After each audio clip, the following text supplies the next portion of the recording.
I get a knock at the door and hear two guys in a suit. I'm from the FBI. The first thing I have to say is, what took you guys so long? I told them the truth. I was going to make my own IED, and I was going to set across the Islamic Center over in a bank's parking lot, and I was going to dial it in and just watch the show. Growing up, I saw a movie, and it was Rambo. Rambo was tough, respected. He had intestinal fortitude. I said, that's what I want to do. I went off and joined the Marine Corps. I wanted the action.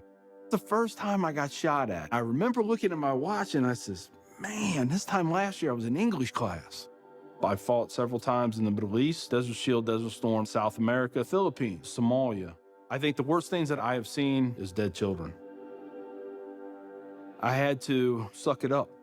I had to be there for my guys. Each one of those teardrops stands for a confirmed kill. I stopped adding after 26.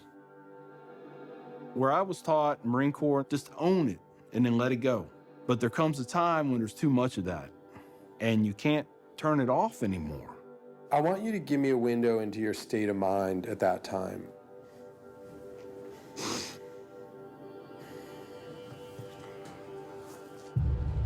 One time, my wife and I went to a DSW, and I saw in the distance these two women in black burqas in my store.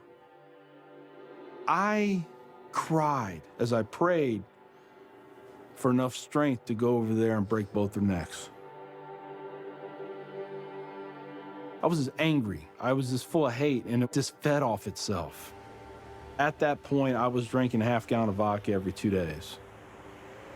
I had devised a plan, create my own IED, homemade bomb, and I was going to set it off right outside the Muncie Islamic Center.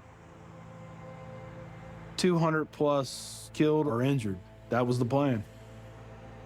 I saw an opportunity to do one last thing for my country. This was my rationale. I knew I would end up in a federal prison with a needle in my arm. I didn't care. My hatred of Islam, it was the only thing that was keeping me alive.